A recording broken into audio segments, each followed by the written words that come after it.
Esta lucha por el poder ha generado muchos conflictos, muchos muertos, muchos heridos, muchas molestias.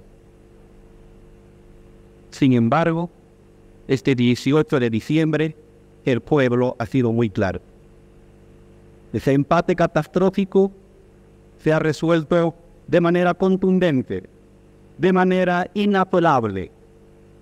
La gente, el pueblo, el ciudadano, de Occidente y de Oriente, del norte y del sur, del campo y la ciudad, empresarios, profesionales, indígenas, campesinos, obreros, cooperativistas, comerciantes, han optado por el cambio. El estar sentados acá en este escenario magno es la validación jurídica y legal de la apuesta de Bolivia por el cambio.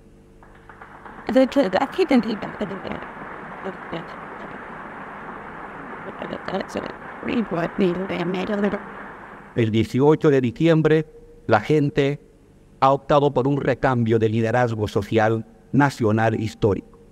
Toca ahora a los pueblos indígenas, a lo más noble, a lo más verdadero de nuestra patria, a sus trabajadores, a su gente empobrecida, a la gente sencilla de la patria, hoy ocupar el mando de la nación y conducirnos por un camino de bienestar, por un camino de unidad, por un camino de integridad nacional.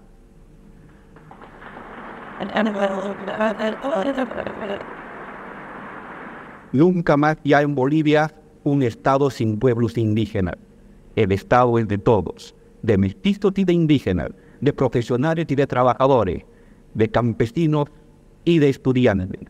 Un Estado fuerte, multicultural, donde los distintos pueblos, los distintos idiomas, los distintos colores valgan lo mismo. Una pollera lo mismo que una falda, un poncho lo mismo que una corbata, un color de piel más claro lo mismo que un color de piel más oscura. Invito al ciudadano, hermano, amigo, compañero Evo Morales Ayma a indicarse en la tercera. Hermano, ¿me cura usted por Dios o por la creencia o convicción que profesa la patria y la memoria de nuestros antecesores, cumplir y hacer cumplir la Constitución política del Estado y las leyes nacionales y desempeñar bien y lealmente el mandato del presidente constitucional de la República que el pueblo de Bolivia le ha conferido con su voto mayoritario? Si así lo hiciera, la historia, la patria y el pueblo lo premiarán. De lo contrario, se lo demandarán. Queda usted posesionado como presidente constitucional de la República de Bolivia.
Hoy, Bolivia vive un momento histórico que ha sido el resultado de la incansable lucha del pueblo por recuperar su soberanía.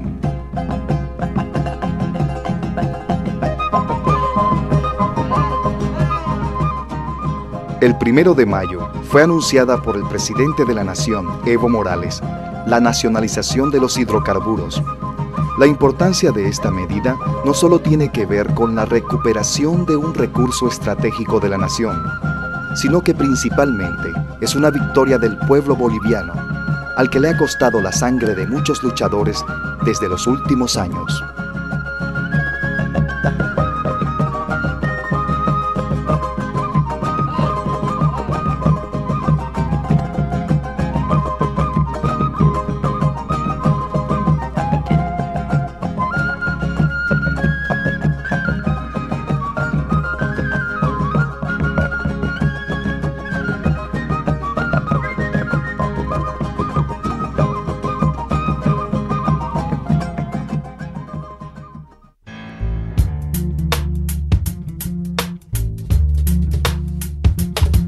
La historia de Bolivia, como la de todos los países de América Latina, estuvo determinada a lo largo de los tiempos por el saqueo indiscriminado de las potencias extranjeras. Junto con el saqueo, fue creciendo la resistencia que se ha mantenido y se ha transformado en la fuerza motora del cambio. La historia del saqueo no es una historia singular ni original, más bien es desesperadamente similar a los procesos que han vivido los pueblos hermanos bajo el dominio del neoliberalismo.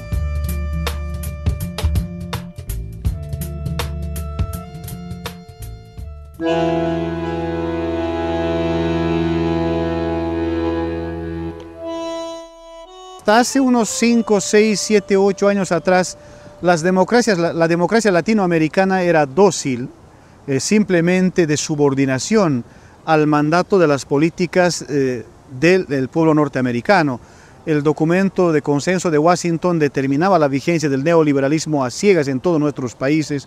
Las privatizaciones sucedieron no solo en Bolivia, sucedieron en Argentina, en Brasil, en Perú, en todos los países, satanizando la presencia del Estado. Se dijo que el Estado era corrupto, irresponsable, insuficiente y que el inversor privado internacional o nacional iba a resolver nuestros problemas sociales. En Bolivia, durante el primer gobierno de Gonzalo Sánchez de Lozada, todas las empresas públicas estratégicas fueron entregadas al capital transnacional y la privatización se bautizó como capitalización.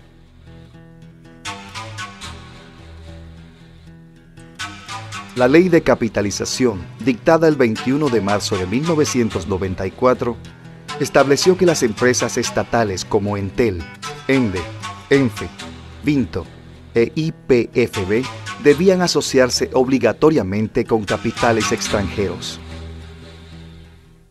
Este proceso se lo puede calificar como un complot contra la propia existencia de la República, porque al enajenar recursos naturales era casi que se podía hacerse propiedad pues de ellos. En el caso concreto de YPFB, el proceso de capitalización se dio a través de la Ley de Hidrocarburos 1689. Esta ley impedía a YPFB participar en la cadena productiva, de manera tal que sus funciones quedaran reducidas al mero cobro de impuestos y a la administración de contratos. Esa empresa valía 15.000 millones de dólares y con la capitalización estas empresas la adquieren con menos de 1 millón.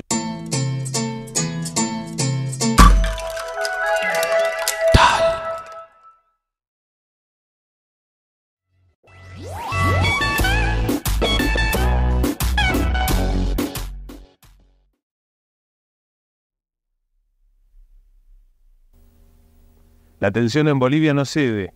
La plaza de armas de la ciudad de Cochabamba, que anteayer había sido epicentro de violentos choques entre la policía y campesinos afines al presidente Evo Morales, fue tomada por miles de personas que bloquearon las rutas que unen al oriente con el occidente del país.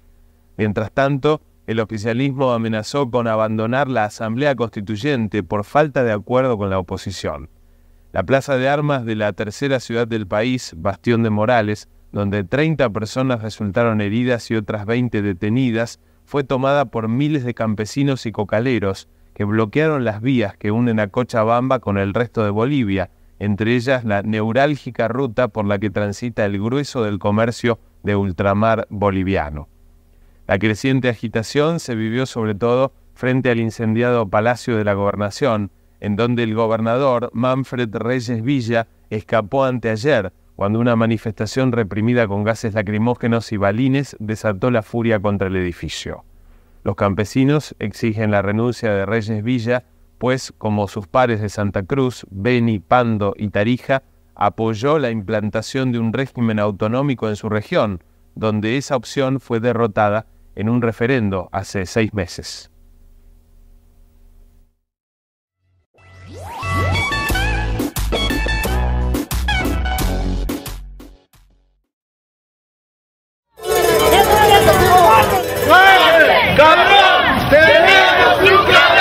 No ha pasado por mi cabeza el renunciar porque no tendría por qué. Nadie puede venir aquí y hacer lo que le da la gana.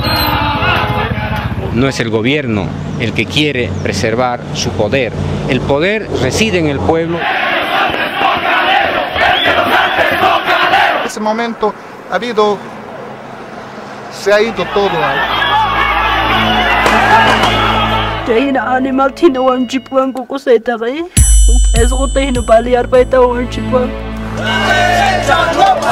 Nosotros nos vamos a quedar aquí, que nos vamos a morir todos. Yo dije, Cristian no merece esto reaccionar. Esto está muy mal.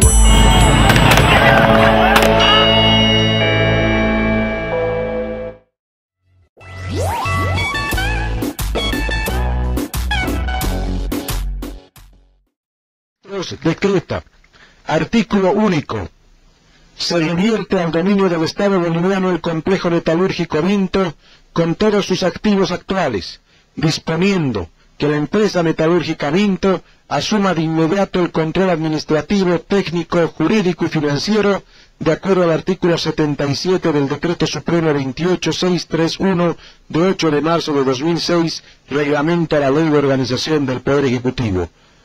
Y en este acto realizado en la misma empresa fundidora, el presidente de la República, Evo Morales, desafió a Gonzalo Sánchez de Lozada y le dijo que va a nacionalizar todas las empresas mineras del expresidente. Empresas que eran de Gonzalo Sánchez de Lozada, todos tienen que volver a manos del Estado boliviano. Si quiere hacer demandas a nivel internacional, dispuesto para enfrentarla. Y que venga más bien aquí a defender sus bienes y no se escape cobardemente a Estados Unidos. Compañeras y compañeros, implementa malas políticas económicas, subastas recursos naturales, privatiza las empresas del Estado, masacra al pueblo y feliz se escapa a Estados Unidos. Pedimos muy respetuosamente al gobierno de Estados Unidos a expulsar a esos asesinos, expulsar esas personas que hicieron mucho daño a Bolivia. Eso es lo que decía el presidente de la República y tenemos cuadros para que usted sepa qué es lo que se ha nacionalizado. Vinto en manos de Bolivia es la empresa fundidora de estaño. Nació estatal en 1971. En 1996 el Estado la vendió a la compañía Alirtais. En el 2000 pasó a manos de Comsur, cuyo accionista es Goni. En 2005 fue comprada por Glencore.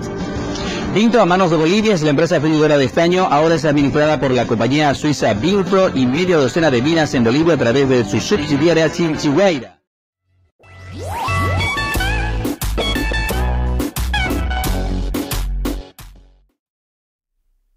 Quiero decirles, saludamos a algunas empresas, negocian, se acuerdan. Quiero repetirles además de eso, dijimos durante toda esta gestión que necesitamos socios, no dueños, no patrones de nuestros recursos naturales. Que verdad el pueblo boliviano necesita inversión,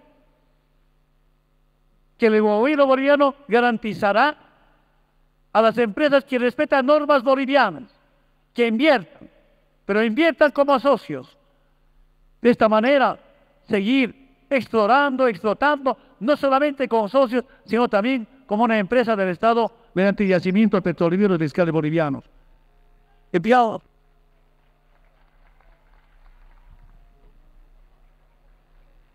En este momento, el presidente de la República firma el Decreto Supremo 29541, que consolida la nacionalización de los hidrocarburos, otorgando para el Estado boliviano el 50% más uno de las acciones de las capitalizadas. Instrucción del señor superintendente de telecomunicaciones de hacernos cargo de las instalaciones de Entel para hacer la toma física de manera momentánea. Él es el único autorizado para hablar, pero podemos decir que en Santa Cruz se han tomado las instalaciones de Entel con la presencia de la policía como también de las Fuerzas Armadas, la seguridad pública de manera pacífica, y que estamos colocando el emblema boliviano, la bandera boliviana, que significa prácticamente cumplir el decreto de nacionalización de la empresa nacional de telecomunicaciones Entel. Vamos a estar evitando de que exista cualquier tipo de problema y obviamente nuestro objetivo es cumplir lo que dice el decreto supremo. Estamos muy contentos y siempre hemos seguido luchando por esta nacionalización. Bueno, y estamos muy contentos y orgullosos por la nacionalización de haber volvido otra vuelta de esta empresa a los bolivianos.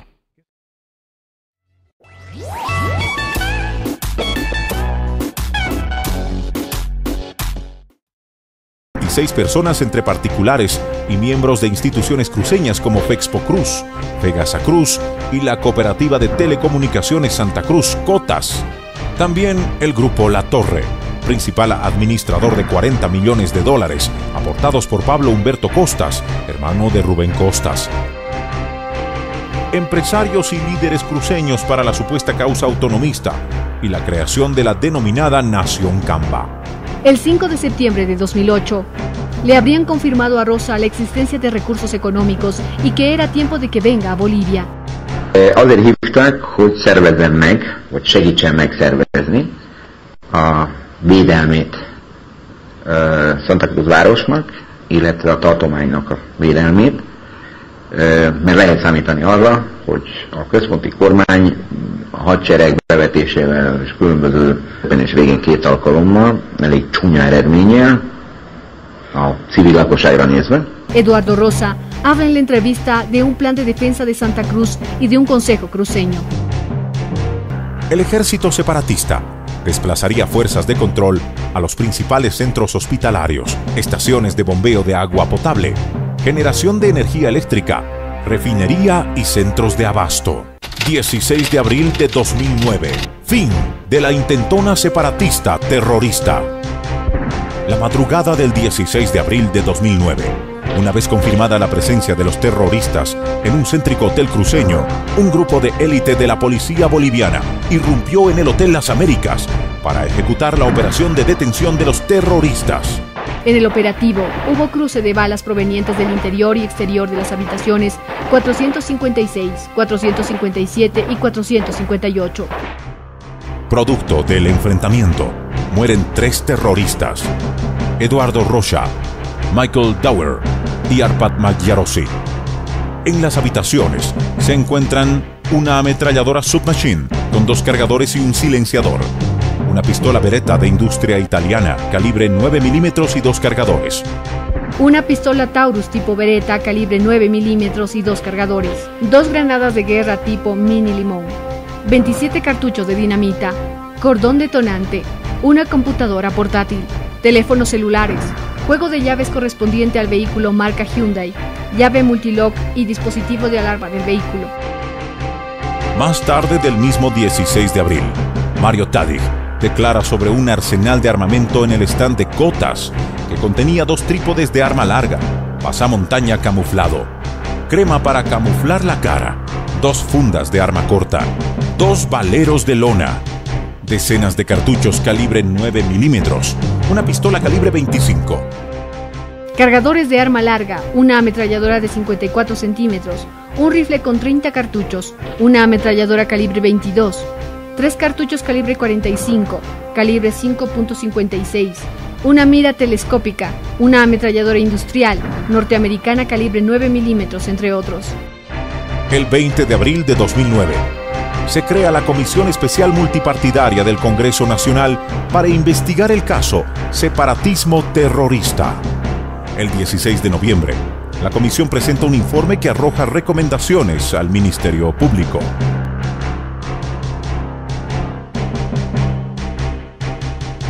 El Ministerio Público, por su parte, inicia investigaciones judiciales el 16 de abril de 2009. Desde entonces se identifica decenas de involucrados en el caso terrorismo, que superan a 87 personas. El 4 de mayo de 2009 se conoce la declaración de Ignacio Villavargas, alias El Viejo, chofer de Rocha, quien es considerado testigo clave. En sus declaraciones vincula a Rosas con cívicos cruceños como Alejandro Melgar, Hugo Achá, Ignacio Villa, Alejandro Brown, Lorgio Balcázar, Luis Hurtado, Luis Orlando Justiniano, Guido Nayar Parada, Branko Marinkovic, Ronnie Hurtado, Juan Carlos Velarde, Enrique Vaca, Héctor Laguna, Mauricio Iturri, Eva Sara Landau, Pablo Humberto Costas, David Cejas y Alfredo Saucedo. Dos sospechosos guardan prisión domiciliaria: Cari Prado Arauz y Marco Monasterios, ex candidato a la alcaldía de Santa Cruz por el MNR, ex secretario de la Corte Electoral cruceña, también vinculado a medios de comunicación. En 5 años del juicio iniciado por el Ministerio Público, el caso terrorismo separatista en Bolivia tropezó con la chicana impulsada por los imputados, dilatando su conclusión.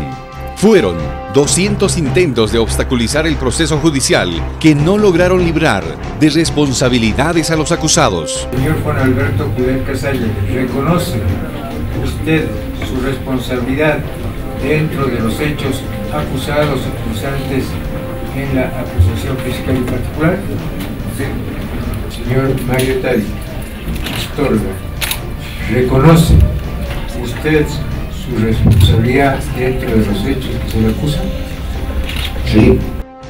Este 20 de febrero de 2015, 3 de los acusados, Juan Kudelka, Mario Tadic y Elot Toazo, recibieron sentencia del juez del Tribunal Primero de Sentencia Sixto Fernández, condenándole a la pena privativa de libertad de 5 años y 10 meses de presidio a cumplirse en el penal de San Pedro de la ciudad de La Paz. Los 3 imputados fueron condenados por el delito de alzamiento armado contra la seguridad y soberanía del Estado en el grado de complicidad. Ignacio Villavargas, alias El Viejo, fue el primer sentenciado en este proceso, quien también se acogió a la figura judicial del juicio abreviado. Efectivamente, Eduardo Rosa me confirmó que durante los mails que me mandó antes de invitarme, me confirmó algunas de las autoridades que estaban inmiscuidas en el Consejo Supremo. ¿Ya? De esas personas, especialmente lo mencionó el gobernador, mencionó al grupo de los tíos y desgraciadamente muchas personas que no las veo en el juicio. Sí, Eduardo Rocha reunido con Rubén Costas. Yo estaba en Plaza Principal el 24 de septiembre, cuando él reunió en una casa blanca con Eduardo Rocha y Rubén Costas.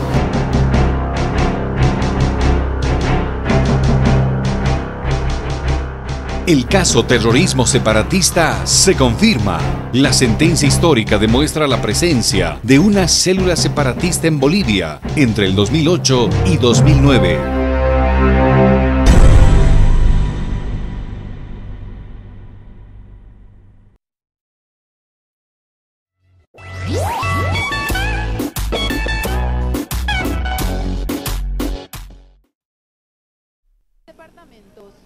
Que es hoy desconocer al gobierno del señor Evo Morales como un gobierno democrático. Después de todos estos últimos acontecimientos, este gobierno se ha convertido en un gobierno de facto y cae hoy sobre nosotros la responsabilidad de buscar la alternativa democrática para el país, para que todos sigamos viviendo en esa libertad tan anhelada y a la que estamos acostumbrados y que queremos legar para nuestros hijos. Lo que estamos de acuerdo todos, sin excepción, es que los referéndums por los estatutos autonómicos siguen en vigencia y no se van a parar. Señor Morales, Si usted quiere ir a un referéndum dirimidor, será por la capitalidad y no será por la tierra. Nosotros tenemos un mandato muy claro de los cabildos que dice que si esa constitución no incluye nuestras autonomías, nosotros no vamos a reconocer ni respetar una constitución como esa.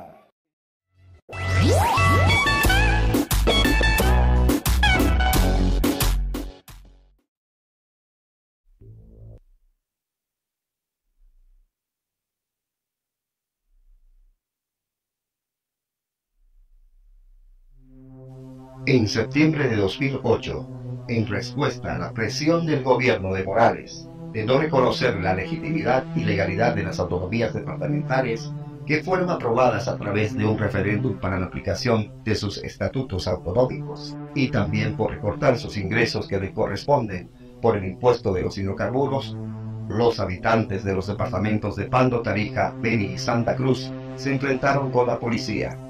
Ellos tomaron a la fuerza las instituciones del Estado, luchando por sus reivindicaciones. En el departamento de Pando, las instituciones públicas fueron tomadas de forma pacífica por los autonomistas. La pregunta que se hacen varios investigadores, que estas presiones del gobierno de Morales para no aprobar las autonomías departamentales y tal vez provocar una reacción o convulsión social en los grupos autonomistas opositores, ¿fue un plan premeditado o una estrategia política planificada meses atrás? Juan Ramón Quintana, ministro de la presidencia de Morales, el 8 de agosto del 2008, con un discurso profético infernal, amenazó con enviar al infierno a convivir con los gusanos al prefecto del departamento de Pando, Leopoldo Fernández. Nuestros pueblos indígenas han decidido sepultar políticamente al prefecto del departamento y ustedes no pueden quedar al margen. Tienen que contribuir, tienen que apoyar.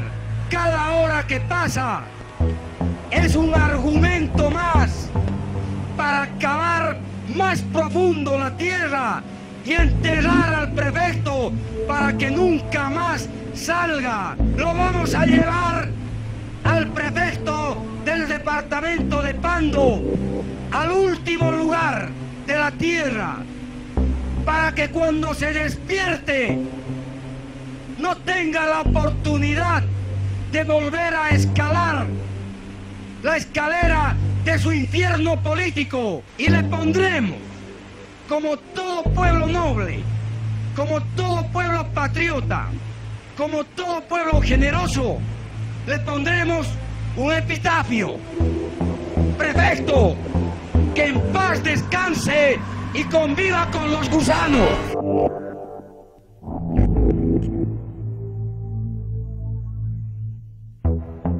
El periodista Carlos Valverde presentó en su programa televisivo un supuesto documento militar oficial y secreto titulado Plan Marcha hacia el Oriente, que fue negado en su origen y veracidad por las Fuerzas Armadas de Bolivia. Este plan lleva supuestamente la firma del comandante del ejército, general Freddy Macay. En el documento se explica que el departamento de Pando, por ser una población pequeña y alejada de sus aliados autonomistas, era el lugar ideal para comenzar un plan de invasión y de control a sus líderes opositores. En el plan Marcha hacia el Oriente se da instrucciones precisas de los entrenamientos militares a campesinos voluntarios por supuestos instructores del Caribe. Las operaciones de entrenamiento se realizarían en Riberalta, departamento del Beni, y se afirmó que el apoyo internacional ya estaba asegurado. En la parte final se condiciona: el presente plan entrará en ejecución una vez aprobado por el número 1. Si este plan fue real, ¿quién era el número 1? Coincidentemente con este plan, los movimientos sociales afines al gobierno de Evo Morales fueron enviados primeramente al departamento de Pando desde Riberalta, departamento del Beni. Los campesinos marchistas tenían cintillos de diferentes colores en sus muñecas. Esto demuestra que los marchistas fueron organizados y tal vez entrenados con anterioridad. diferenciándose en sus jerarquías de su grupo con cintillos de colores para retomar las instituciones públicas. Ni la policía, tampoco el ejército, intervino para evitar los futuros enfrentamientos, a pesar que el 10 de septiembre de 2008, un día antes de estos trágicos hechos, el prefecto de Pando y un grupo de parlamentarios se reunieron con los comandantes de esas instituciones del Estado, pidiendo su intervención. Los comandantes de ambas instituciones justificaron que no tenían órdenes superiores para intervenir la marcha que se acercaba al pueblo del Porvenir. Al tener una respuesta negativa de las fuerzas del orden, cerca de la localidad del Porvenir, en el rancho Tres Barracas, la prefectura de Pando cavó una zanja para evitar los enfrentamientos. Los campesinos militantes del gobierno, que vinieron en camiones desde Riberalta, llegaron hasta la zanja y al no poder avanzar retornaron hacia una hacienda cercana. Los grupos autonomistas siguieron por detrás a los marchistas en su retirada. Mientras esto ocurría en Tres Barracas, desde otra localidad llamada Filadelfia, al sur de la localidad del Porvenir, otro grupo de marchistas militantes del gobierno llegaron en camionetas hasta el Porvenir. Este grupo pasó por el pueblo y se dirigió a Tres Barracas, donde se encontraba un grupo pequeño de autonomistas.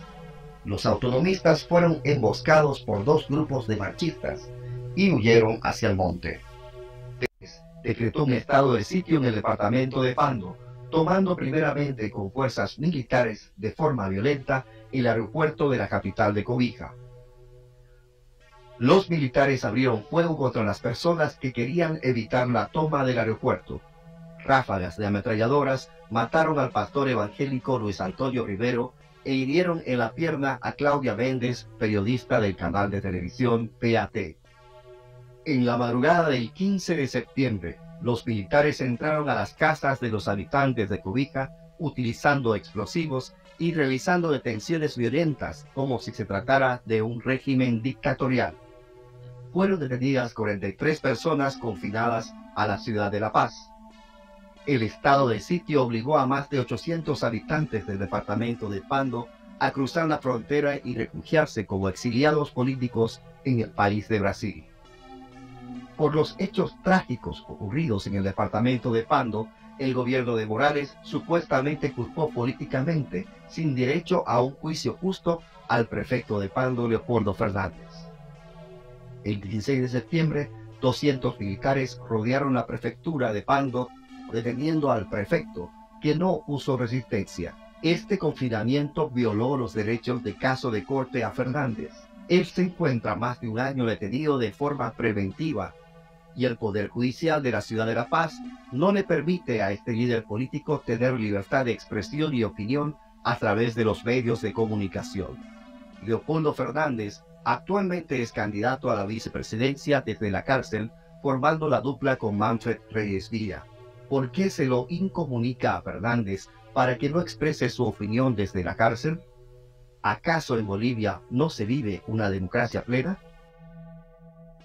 UNASUR envió a Rodolfo Matarolo como líder de la comisión investigadora de los hechos de Pando.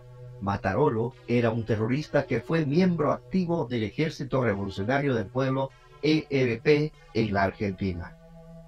En su informe apresurado solo ocupó 8 de 21 días programados, y de los 8 días, solo 2 días en el lugar de los enfrentamientos. Matarolo definió los hechos de Pando como una masacre. Rodolfo Matarolo afirma en su informe que no pudieron comprobar que los campesinos de la marcha tenían armas. Descartando los testimonios de los autonomistas capturados por los campesinos militantes del partido oficialista y los 2 primeros muertos ejecutados por los marchistas con armas de calibre 22. También se descartó las imágenes de video donde se muestran camionetas de los marchistas que explosionan con sonidos de balas, evidenciando que los campesinos afines al gobierno estaban armados con municiones. El informe habla de 19 muertos, contradiciendo y no tomando en cuenta en su investigación el informe del Instituto de Investigación Forenses, IDIF, que declara que solo hubieron 13 muertos. Para Matarolo, Los 800 exiliados políticos en su informe son personas que cruzaron la frontera a Brasil, simplemente turistas bolivianos. Este informe muestra la falta de objetividad e imparcialidad apoyando las declaraciones del gobierno de Morales. Posteriormente, el departamento de Santa Cruz fue cercado por 20.000 campesinos militantes del partido de gobierno que mostraban sus armas y querían repetir la violencia ocurrida días atrás en el departamento de Pasto. Bolivia estuvo a punto de una guerra civil, así lo manifiesta Román Loaiza, el principal aliado de Evo Morales, que renunció al movimiento al socialismo más por tanta violencia desatada que va en contra de sus principios religiosos. Román Loaiza Caero es candidato a la presidencia por la agrupación ciudadana Gente.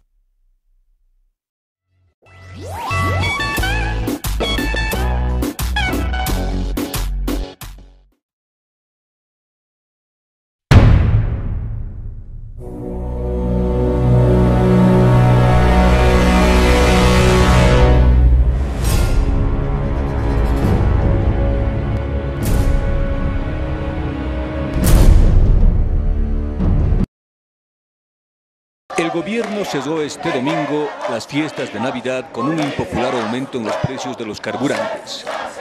La gasolina y el diésel se incrementaron en 80%, lo que ha sido denominado como un gasolinazo navideño, con el cual sorprendió el gobierno de Evo Morales a la población boliviana. La gasolina subió de 3.74 a 6.47, es decir, casi $1 por litro, y el diésel de 3.72 a 6.80. Desde horas de la mañana, algunos sectores salieron a protestar en cercanías de Palacio de Gobierno, señalando que la medida es impopular y de corte neoliberal. La pena va a ser para que nosotros los del pueblo tengamos que sufrir repercusiones con el tema del pan, comestibles, etc. Creí que no, nunca creí que iba a ser algo así. Eso está mal, no, porque yo digo, para los salarios no hay ni aumento, nada. Sí. ¿Y cree que el pueblo va a reaccionar mucho con esta medida? Por supuesto, va a reaccionar, sí, porque salarios 1.000 bolivianos y 1.000 bolivianos no alcanza para nada. En este momento estoy bien resentido porque noche a la mañana nomás nuestro presidente Evo Morales, no sé, tarde temprano ha hecho subir este gasolinazo. No hay ni movilidad, nada. Por ejemplo, ahorita el pasaje cuesta del alto 5 bolivianos, ceja el alto, eso no es justo. Un poquito que reflexione el gobierno, eso sería mi palabra. En el sentido que es un golpe duro para el pueblo, que está intentando asimilarlo y esperemos que no recapacitar, sino que pueda sustituir por otras medidas. El ministro de Finanzas Públicas, Luis Arce, sostuvo que la medida cierra un ciclo de subvenciones a la gasolina y el diésel porque estos productos salían a países vecinos por la vía del contrabando, mermando los ingresos del Estado. El gobierno tomó varias medidas contra el contrabando, pero nada resultaba efectivo. Generar que estos hidrocarburos no se fueran. Hemos hecho los intentos. Y no estaban dadas las condiciones económicas para tomar la medida. Antes no teníamos reservas, no teníamos el superávit que hoy tenemos, en fin, muchas cosas que han tenido que calcularse para finalmente tomar la decisión. El gobierno invitó a la dirigencia de la Central Obrera Boliviana para una reunión en Palacio de Gobierno, pero la gloriosa COB de otros tiempos y sus dirigentes no acudieron a la cita en señal de repudio y para este martes anuncian un ampliado nacional. El presidente ha esperado hoy a los miembros del Comité Ejecutivo de la Central Obrera Boliviana, con quien y nosotros debemos lamentar que los dirigentes de la Central Obrera Boliviana no hayan podido asistir. En todos los medios, ministros y voces autorizadas del gobierno justificaron la medida indicando que resultaba insostenible para el gobierno mantener un esquema de subvenciones. Porque no hubo nunca una política, ni nunca se pensó y analizó que aquí los vehículos no deberían ser la basura que otros países fronterizos no quieren. Hay una serie de elementos que han ido generando que esta situación no puede seguir, es una necesidad para el país. En 5 años de gobierno, el presidente Evo Morales nunca había dado un golpe tan duro a la economía popular. Adoptó diversas medidas de carácter social y de corte populista, más bien para beneficiar a los sectores más empobrecidos. Los analistas señalan que eso es normal en la etapa inicial de todo gobierno, pero en algún momento llega la hora de la verdad. Cuando la prensa preguntó al vocero de gobierno si había llegado esa hora, es decir, el momento de manejar con realismo la economía, él respondió. Sí, pues, ¿no? Ustedes saben que las subvenciones comenzaron en 2001, ¿no? Y nunca se tomaron en cuenta otro tipo de políticas. La ciudadanía lo va a entender, lo va a comprender, seguramente en los próximos días, pero no había ya la posibilidad de seguir en este ritmo que le está haciendo daño a la economía boliviana. En los próximos días, el gobierno verá si la ciudadanía entiende y acepta la medida o, como en décadas pasadas, reacciona con protestas y marchas que afecten incluso la propia estabilidad del gobierno.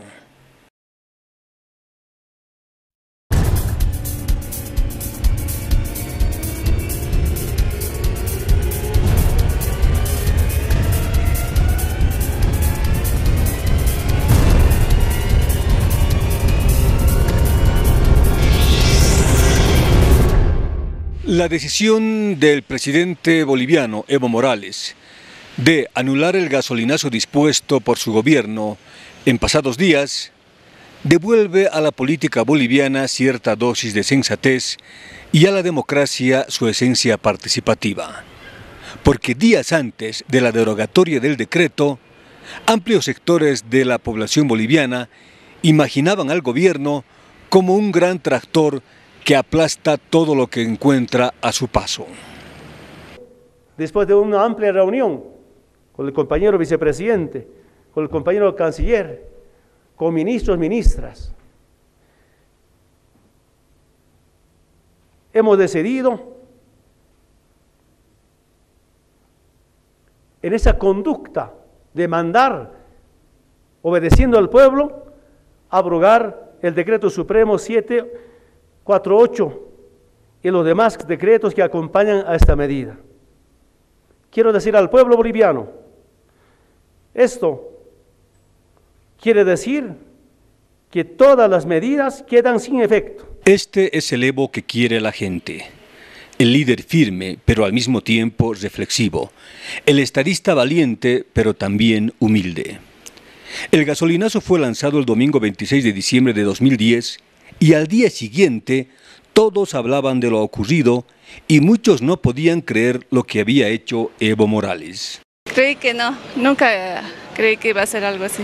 Entre el lunes y el miércoles, el gobierno trató de medir el impacto emocional de la medida en la población boliviana, pero lo hicieron pensando que la lealtad del pueblo al presidente estaba por encima de las necesidades materiales de la gente de escasos recursos.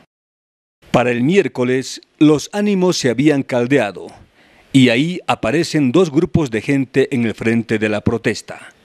Los que tenían muy poco y veían más negro aún su horizonte de sobrevivencia, y por otro lado, aquellos que antes ya veían con preocupación la pose soberbia del gobierno. Estos dos grupos salen a la protesta, casi con el mismo ímpetu que lo hicieron en octubre de 2002, cuando exigían la renuncia de Gonzalo Sánchez de Lozada.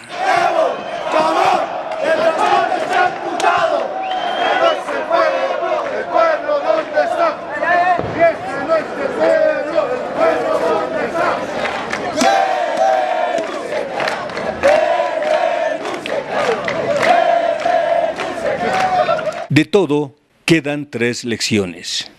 Pase lo que pase, se mandará obedeciendo al pueblo. A despecho de lo que piensan algunos de los colaboradores del presidente, el mandar obedeciendo no es eslogan de campaña electoral, sino política de Estado.